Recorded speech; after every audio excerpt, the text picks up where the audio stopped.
Chair recognizes Ms. Ocasio Cortez from New York for 5 minutes. Thank you, Mr. Chair. I'd like to yield 30 seconds to the ranking member, Raskin. Thank you kindly, Ms. Ocasio-Cortez.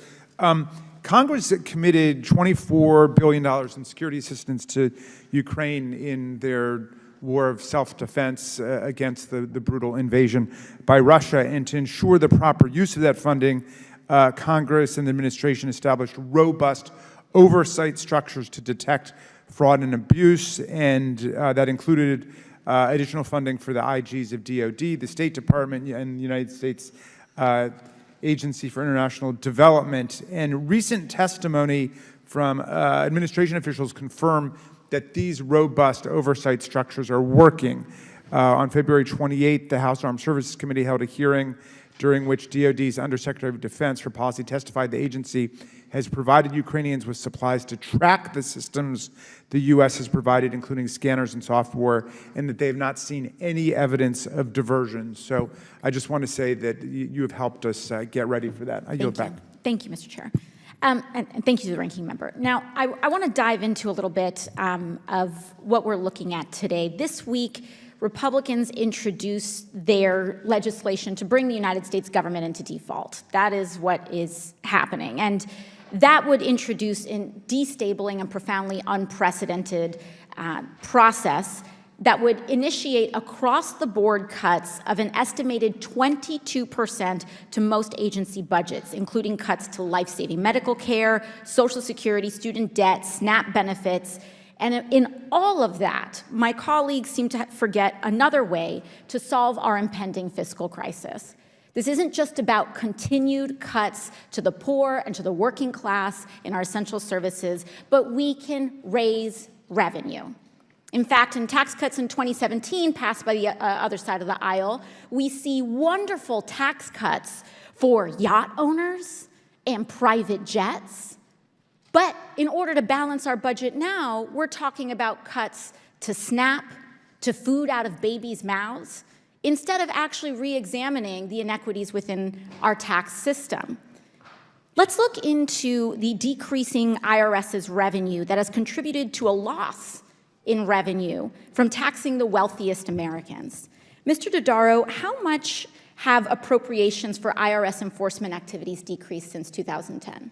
I'm going to ask Jay McTighe, our expert in IRS, to respond. Thank you.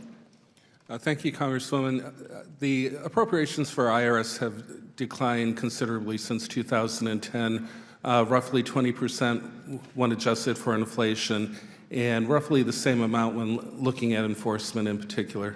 And we've seen, according to your May 22 report, Mr. Dodaro, GAOs, you reported a decrease in audit rates of individual tax returns, correct? That's correct. And in that same report, you state that the tax community has also raised concerns about whether the IRS is selecting taxpayers for audit in an equitable manner. Can you explain the concern with respect to the equity of audits, and particularly any drops in audit rates for incomes making over $500,000 a year? I'll ask Mr. McTighe to respond. Again, thank you, Congresswoman. In the report that you referenced, we did point out that audit rates have declined by about a third since 2010 across the board, but they have declined more dramatically for higher income individuals. And the reason behind that has really been a resource and a capacity issue.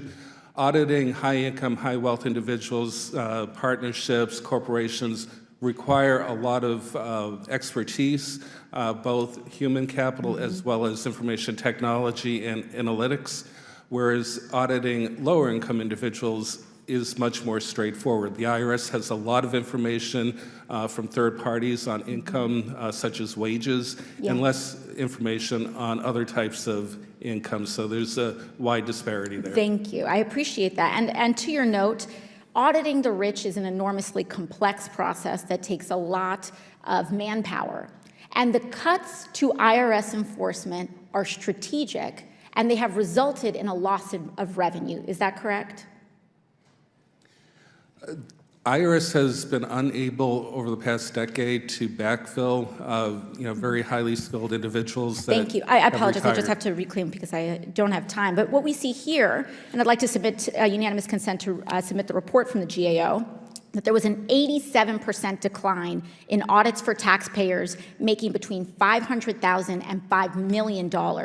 And according to the